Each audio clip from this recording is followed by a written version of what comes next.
What's up, guys? This is Gnarly Charlie. This is my second attempt to make this video. Jesus Christ, I was really pissed off. I went through the entire thing. I got to my number one, and I don't know what happened. The camera just decided to shut itself off. So, anyway, this is my top 5 metal bands as requested by Mr. Evil. Right now we are listening to the new Yob album. I'm thinking about doing a review on this, and maybe even possibly in the future doing reviews like, say, every week. You know, at the end of the week or beginning of the week, I'm not 100% sure. I'll have to work that out later, but, you know, to start doing reviews more often. Let me know what you think about it in the comment section, and we'll go from there. But, anyway, top 5 metal bands. I've decided to pick my favorite albums out of all of them. So, let's get to it. First, we have Mastodon's Blood Mountain. Just Mastodon in general, I guess.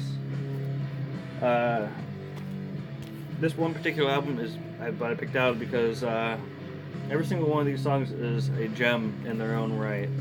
And this was Mastodon back when they were that special, because Mastodon itself is kind of a sludgy, doomy, progressive band, and this is when they kind of accumulated all of those factors into one album. The couple albums beforehand, Leviathan, and I don't think The Hunter was out yet, but I feel there was another possible album that got released and all of that was really super sludgy and a lot of a lot more doomier than, say, their later work, such as, The Sultan's Curse, which that's just an abomination within itself, in my opinion. When they became more mainstream, pop oriented, and you can hear them on the radio and shit. But this was that perfect accumulation between all of the other stuff, and not to say that any of their other stuff is terrible, but it's kind of like you have something really good, and it finally became into perfection at this exact moment in time, and came out with Blood Mountain. I would love to get this actually, like this deer, like tattooed, like, I don't know, leg or an arm or back piece or something. Because I just feel it would look really, really cool. It's kind of like this 3-headed deer, bear, wolf-looking thing.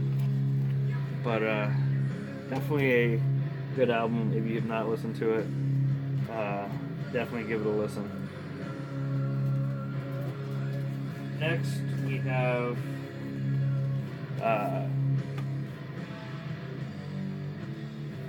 another band that was also very hard to decide on, Acid Witch. This was, it still is, one of my favorite bands because of the fact of how doomy and heavy they are, and it's not like, something crazy fast.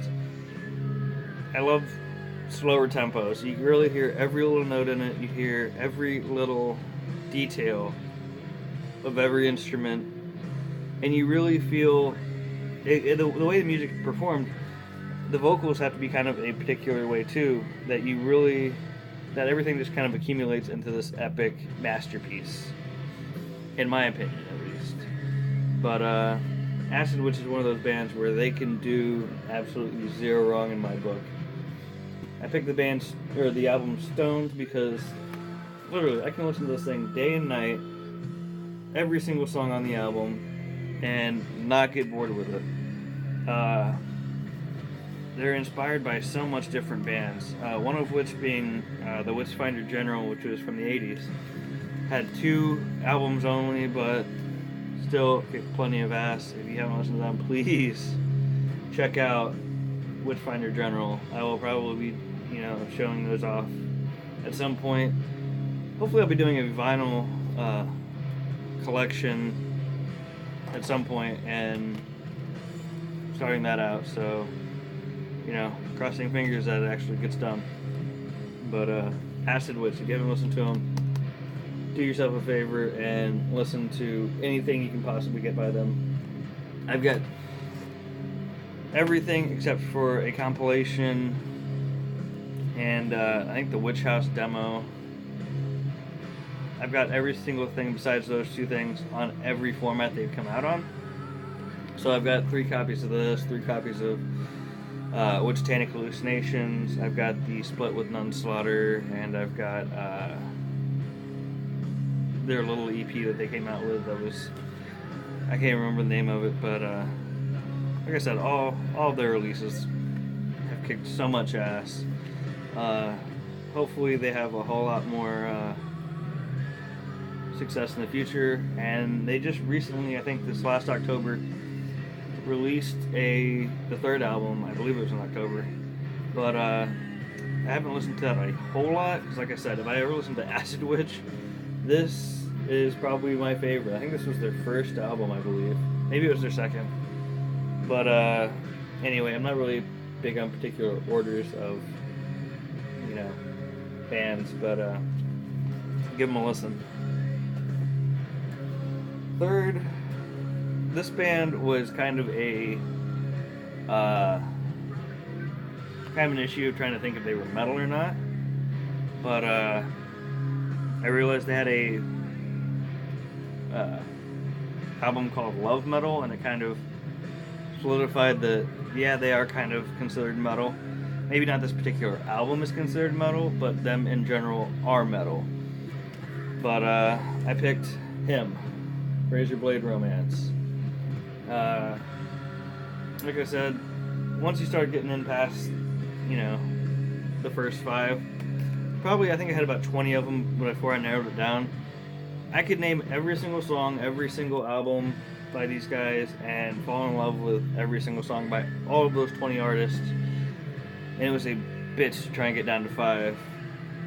But him was one of those bands that was really big when I was in high school, and they have a whole lot of teenage angst in their music that I really identified with, and it just kind of happened that way. I managed to find this, I think, for like $15 in a record store that was like closing or something like that, or maybe $15-12. It was really cheap. Next, we have a band that I've listened to literally since I was probably like 5. I've become like completely obsessed with this band almost, and I really feel they do not have a single bad album. And anyway, Kiss. Really don't really know what to say about much of these guys, except for the fact that if you ever needed a party band, one that, you know, every single song is either about parties, sex, rock and roll, basically sex, drugs, and rock and roll without the drugs, Kiss was that band. And they really took their sex-themed stuff to the limit. Songs like Exciter, Lick It Up, Give Me More. This is just off this album. You know, every single album has at least 3 or 4 songs about strictly sex. Probably even more, but definitely a very good catalog, at least up until the mid-90s. I think Hot in the Shade was, you know, when it started to go downhill. I didn't really care for that album. They only had like one song that I really liked off of that, and after that I kind of lost interest. But everything up until the 90s was really good. So that's about 20 years of great music, and you can't really go wrong with that. But Kiss. Next is the number 1 spot, and this was probably the hardest thing to pick because, like I said, go ahead. make my day. That was weird. My camera just shut off again. But anyway, number one is that one band of mine that I've listened to, like I said, since I was in high school. I have ended up getting a tattoo of these guys. I've got not only the albums, but the CD versions of these albums. And, you know, I wish that the lead singer had stuck around, you know, had been alive longer to produce more music. But, you know, life has a funny way of ending early. And, honestly, I couldn't pick just one album by these guys. So I kind of decided to show off my collection. But, you know, Typo Negative. How can you not enjoy Typo Negative? I've actually got more albums. I can't, for the life of me, know where they are. I believe I let them, like, be borrowed by somebody, and I just haven't retrieved them yet, which is kind of sad, because I think at one point I had all of their albums. But, definitely, if you haven't listened to Typo Negative, you're doing something wrong if you haven't listened to Typo Negative. I mean, Life is Killing Me album. I Don't Want to Be Me, Less Than Zero. I Like Goyles.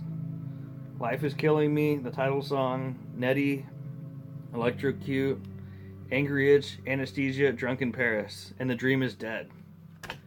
The Prophets of Doom. This is their last album that they did before lead singer Peter Steele died. We've got Dead Again, Tripping a Blind Man, Prophets of Doom, September Sun, Halloween in Heaven, The Ode to Locksmith. Great songs. World Coming Down.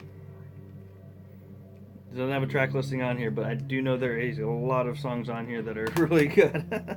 And I do understand how, like, cheesy that is, but I don't know any of the songs on that album up here. But you know, like I said, there's a lot of people on YouTube that will, if I'm wrong, you're gonna fucking, you know, let me know in the comment section, and I'd really rather not piss those people off. But and then I've got the single for Cinnamon Girl with the B-side of Love You to Death. And I've got to say, this is really good, because I didn't really expect to ever find a Typo Negative single, especially for $3. I don't know if you can see that. $3.99. But Typo Negative is one of those bands for me that if I was on a desert island, I'd be taking a Typo Negative catalog. Probably not this particular single, but I'd be taking all their music for sure. Either that or, you know, Kiss or Acid Witch, because, you know, those are those three bands that are, you know, that I've gotten into recently, that I know every song, I've known every album, I've, you know, basically looked into knowing everything about those bands. This is kind of like that 80s band obsession, you know, kind of the movie Rockstar, where the guy, like, obsesses over Judas Priest. It's pretty safe to say I've obsessed over those three bands, and gotten everything I could by those three bands. But anyway, that is my top 5 list. I hope you enjoyed it. I hope it wasn't too fanboy on any of this stuff to make you lose interest. But until next time, keep it gnarly.